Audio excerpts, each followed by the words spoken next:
എല്ലാവർക്കും നമസ്കാരം. ഇന്നത്തെ ഒരു പുതിയ വീഡിയോയിലേക്ക് എല്ലാവർക്കും സ്വാഗതം. ഞാനൊരു സ്പെഷ്യലായിട്ടുള്ളൊരു ഐറ്റമാണ് ഇന്ന് ഇവിടെ ഉണ്ടാക്കാൻ പോകുന്നത്. എഗ്ഗ് ലാപ്പ എന്ന് എല്ലാവരും കേട്ടിട്ടുണ്ടാകും, കഴിച്ചിട്ടുണ്ടാകും. തട്ടുകടയിലെ സ്പെഷ്യലായിട്ടുള്ള ഐറ്റമാണ്. പക്ഷേ നമ്മളിന്നിവിടെ എഗ്ഗ് ലാപ്പയല്ല ഉണ്ടാക്കുന്നത്, ബീഫ് ലാപ്പയാണ് ഉണ്ടാക്കുന്നത്. അപ്പോൾ അത് കുട്ടികൾക്കൊക്കെ 4 മണിക്കൊക്കെ ഉണ്ടാക്കി കൊടുക്കാൻ പറ്റിയ നല്ലൊരു സ്പെഷ്യലായിട്ടുള്ളൊരു റെസിപ്പിയാണ്. നമുക്കതപ്പോൾ എങ്ങനെയാണ് ഉണ്ടാക്കുന്നത് നോക്കാം. അപ്പോൾ ഇതിലേക്ക് ആവശ്യമായ സാധനങ്ങൾ ഞാനിവിടെ റെഡിയാക്കി വെച്ചിട്ടുണ്ട്. ആദ്യം നമുക്ക് വേണ്ടത് മൈദയാണ്. മൈദ ഞാൻ നന്നായി കുഴച്ചിപ്പോൾ 2 3 ഉണ്ടാക്കാനുള്ളതിന് മാത്രമേ ഞാൻ എടുത്തിട്ടുള്ളൂ. മൈദ നന്നായി കുഴച്ച് 1 മണിക്കൂറോളം ഒരു നനഞ്ഞ തുണി കൊണ്ട് നമ്മൾ 1 മണിക്കൂർ നനഞ്ഞ തുണി കൊണ്ട് മൂടി വെച്ചിട്ട് ബോളായിട്ട് എടുത്തതാണ് ഞാനിത്. പിന്നെ ഇതിലേക്ക് സവാള എടുത്തിട്ടുണ്ട്, മല്ലിപ്പൊടി, ഗരം മസാല, മുളക് പൊടി, മഞ്ഞൾപ്പൊടി, ഇഞ്ചി വെളുത്തുള്ളി കൂടി ചതച്ചത്, പച്ചമുളക്, മല്ലിയില. പിന്നെ നമുക്ക് വേണ്ടത് ബീഫാണ്. ഇതിപ്പോൾ നമ്മൾ 2 ഉണ്ടാക്കുന്നുള്ളൂ, അതിലേക്ക് ആവശ്യമായിട്ടുള്ളത് ബീഫേ എടുത്തിട്ടുള്ളൂ. നമുക്കിപ്പോൾ ഈ മസാല എല്ലാം കൂടി വഴറ്റി വരുമ്പോൾ അത് അത്യാവശ്യം ഉണ്ടാകും. ഫില്ലിങ്സ് നമുക്ക് അതിൻ്റെ ഉള്ളിൽ കുറച്ചല്ലേ വെക്കേണ്ടത്. ഞങ്ങളിപ്പോൾ ചട്ടി ചൂടായി, അതിലേക്ക് ഓയിലാണ്, സൺഫ്ലവർ ഓയിലാണ് ഒഴിച്ചിരിക്കുന്നത്. ഇനി നമുക്ക് ആ ബീഫിൻ്റെ കൂട്ട് ഫില്ലിങ്സൊക്കെയുള്ള ആ കൂട്ടൊന്ന് റെഡിയാക്കിയിട്ടെടുക്കാം. അപ്പോൾ ആദ്യമായിട്ട് ഞാൻ സവാളയിലേക്ക് ഇടുകയാണ്. ഇത് നന്നായിട്ട് നമുക്കൊന്ന് വഴറ്റിയെടുക്കാം. കുറച്ച് ഉപ്പ് ഞാൻ ഇതിലേക്ക് ഇടുന്നുണ്ട്. ഉപ്പിട്ട് കഴിഞ്ഞാൽ നമുക്ക് പെട്ടെന്ന് അത് വഴറ്റി കിട്ടും.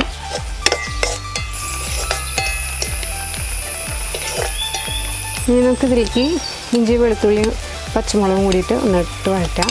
സവാള ഒന്ന് റെഡി ആയിട്ടുണ്ട്. ഒന്ന് ഇളക്കി കൊടുക്കാം.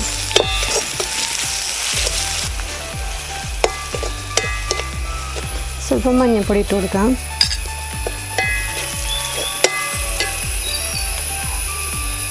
മല്ലിപ്പൊടി,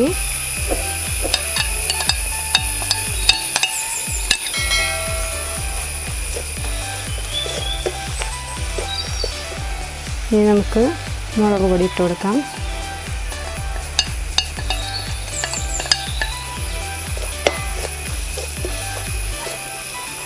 ഇതിനൊപ്പം കുറച്ച് ഗരം മസാലയും കൂടി ഇട്ട് കൊടുക്കാം. നന്നായിട്ടൊന്ന് ഇളക്കി കൊടുക്കാം. ബീഫ് ഇട്ട് കൊടുക്കാം. വേവിച്ച് വെച്ച ബീഫ് ചെറിയ കഷ്ണങ്ങളാക്കി എടുത്തതാണ് ഇതിൽ നമ്മൾ ആഡ് ചെയ്യുന്നത്.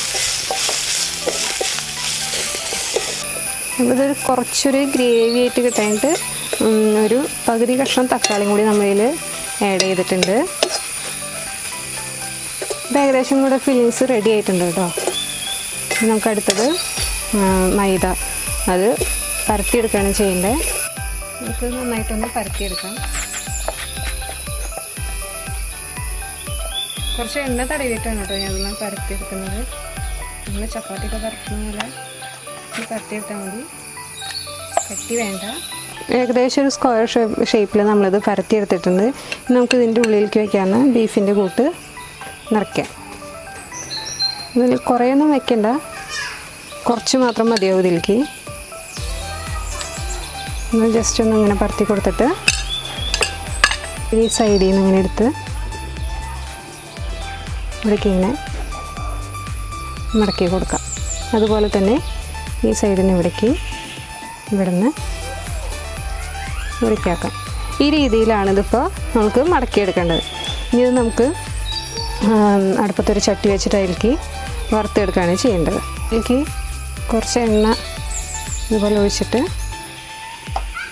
നമുക്കിതൊന്ന് വറുത്തെടുക്കാം. ഇതിലേക്ക് ഇത് വളരെ വലിപ്പത്തിൽ നമുക്ക് പരത്തിയിട്ട് ഫില്ലിങ്സ് വെച്ച് ചെയ്യാവുന്നതാണ്. ഞാൻ വളരെ ചെറുതാക്കിയിട്ടാണ് ചെയ്തിരിക്കുന്നത് കേട്ടോ. നമുക്കിതിലേക്ക് കുറച്ച് എണ്ണ ഇങ്ങനെ ജസ്റ്റ് ഒന്ന് തടവി കൊടുക്കാം. ഇതൊന്ന് മറിച്ചിടാം.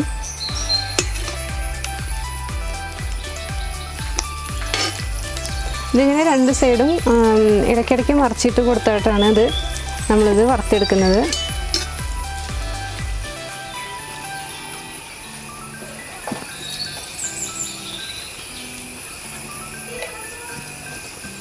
ഇതിപ്പോൾ റെഡി ആയിട്ടുണ്ട്. നമ്മളിനി ഇതിപ്പോൾ ഒരു പാത്രത്തിലേക്ക് മാറ്റുകയാണ്. അപ്പോൾ നമ്മുടെ ബീഫ് ലപ്പ് ഇവിടെ റെഡി ആയിട്ടുണ്ട്. ഈ റെസിപ്പി എല്ലാവരും ഒന്ന് വീട്ടിൽ ട്രൈ ചെയ്യണം. കുട്ടികൾക്കൊക്കെ ഉണ്ടാക്കി കൊടുക്കണം. കുട്ടികൾക്കൊക്കെ വളരെ ഇഷ്ടപ്പെടും ഇത്. അപ്പോൾ എൻ്റെ ഈ കൊച്ചു റെസിപ്പി നിങ്ങൾക്ക് ഇഷ്ടമായെങ്കിൽ വീഡിയോ ലൈക്ക് ചെയ്യുക, ചാനൽ സബ്സ്ക്രൈബ് ചെയ്യുക, നിങ്ങളുടെ അഭിപ്രായങ്ങളൊക്കെ കമൻറ്റിലൂടെ അറിയിക്കുക. നമുക്ക് പുതിയൊരു റെസിപ്പിയായിട്ട് അടുത്ത വീഡിയോയിൽ കാണാം.